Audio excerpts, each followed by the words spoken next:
markets that we're in right now, we still have low commodity prices. Break evens in a lot of areas don't reflect, current, on rented ground, you're really tight if you're even there. And even on own ground, it's a pretty tough spot, and working capital is tight. How do you think about this conversation in a market like we have today?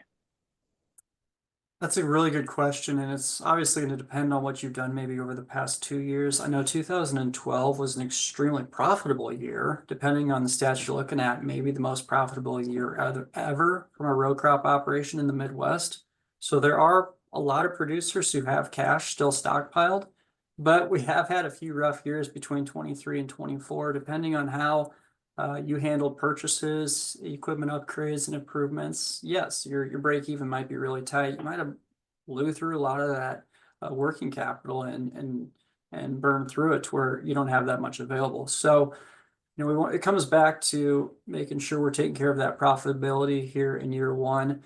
Know your break evens, fill that cash flow out to the best of your ability, and put realistic numbers in there. I mean, don't fill your cash flow out for your lender or someone else. Be realistic and true to yourself. Have a firm idea of where you're sitting right now, and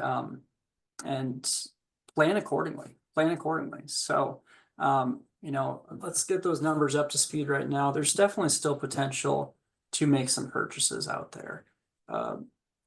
Like I said, the working capital was strong a few years back, and so there might be some equity buildup over the past couple of years. You just have to be diligent with your numbers and be a little bit creative. Maybe it's not going outright and buying 80 acres, but maybe it is giving up 40 acres or selling a corner that you have on a property to get into that next property. So you don't have to go and put yourself in a really tight financial position. You just have to be creative and explore the options in front of you.